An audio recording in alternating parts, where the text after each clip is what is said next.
Hey, amazina yanjye nitwa Mutabazi Jonas.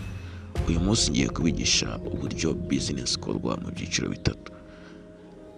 Niba uri umwana, niba uri umuntu mukuru, niba ushaka gusobanukirwa iyi video irakureba. Ngira ngo ntuyitere umugongo ko ugiye gusobanukirwa uburyo wakora business yawe ugatangira gutunga ku mafaranga yawe. Nta muntu usabye, nta muntu uguteye ikibazo. Ndagira ngo unyumve neza, uyu mwaka wa 2026 uzakubera umugisha w'ihirwe wo gutsinda no kubona amafaranga no kubona ibikeneye. Rero ndagira ngo dutangirane umwaka ukora subscribe kuri channel yitwa Teacher Jonas. Iyi niyo channel izayicaho ibijyanye na business, uburyo wakora amafaranga n'ibindi byose izagufasha kunguka ubumenyi. Ndabakunda cyane, reka twitangirire. Icya mbere, business ikorwa mu byiciro bitatu. Icyiciro cya mbere, business ya mbere umuntu w'umutangizi, saving and buy everything, ukahita unaselling ukanagurisha. So nyine business ya mbere ni kubanza ukagura ubundi ukabona kugurisha nyuma yaho. Ushobora kwibaza ngo uragura ugurisha iki? Bamwe na bamwe bazi ko amafaranga, ibiceri, amafaranga ari mu note nyine, amafaranga atageze mu 5,000 atakora business. Urishwa cyane. Wari uzi ko kubera ku 5,000 ushobora gutangira business?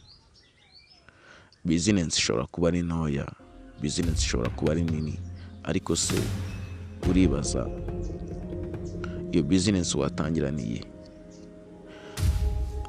Iyo ugitangira n'amafaranga ufite guhera ku 5,000, genda urangure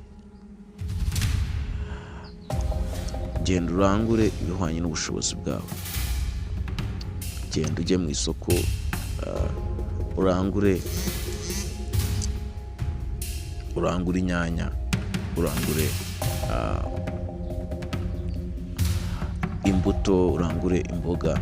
Nurangiza ucuruza, wowe ikintu uri bukore urasevinga ayo mafaranga yawe. Numara kuyasevinga,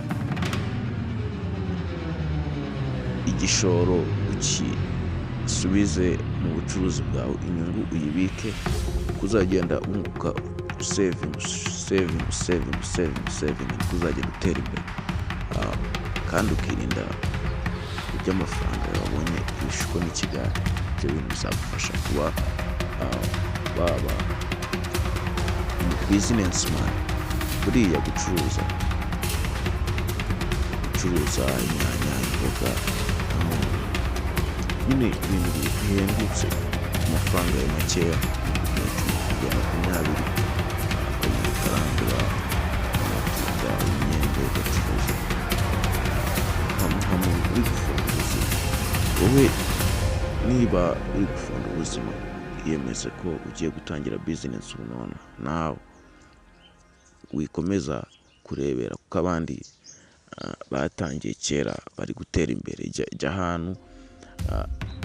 ahantu mu gasantere k'iwanyu abantu bari gucuruzamo, uhita umenya ko nawe wacikanywe, ugomba gutangira business. So guhera ku 50 cyangwa 100, dore ikintu cya mbere wakora: genda urangure imyenda, inkweto, amashanete, iki. So nyine wowe ntuvuge ngo ndarangura byinshi. Nushaka kurangura 10, byungukemo 2, 3.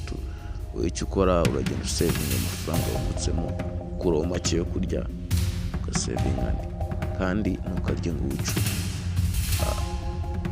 Jya mu isoko, urebe abantu bari gucuruza imyenda, urebe abantu bari gufonda ubuzima, ugisha inama abantu bari gukora ibyo bintu, bakubwira amafaranga ya makeya baratera imbere.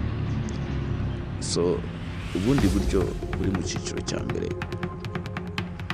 guhera ku 500, 600, miliyoni. Kora iduka, ucuruze, wacuruza inzoga zipfundikiye, wacuruza ibyo kurya, wacuruza iki.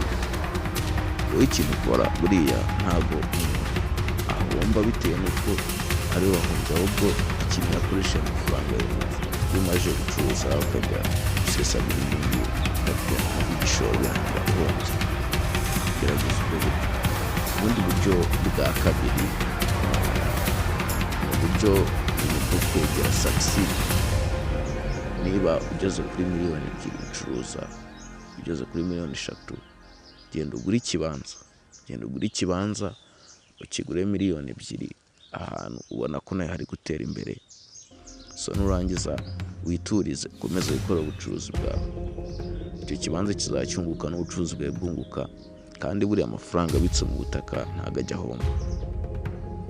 So ubundi buryo bwa gatatu aribwo bita succeed, gutsinda. Niba ugeze kuri miliyoni 5 cyangwa miliyoni 10, miliyoni 20, tekereza umushinga ufatika. Uvuga ngo ese niki nakora nkajya njya nicaye ntavunitse. Ya miliyoni zawe 10 uragenda uguremo amazu 2 cyangwa 3 bitewe n'uburyo ayo mazu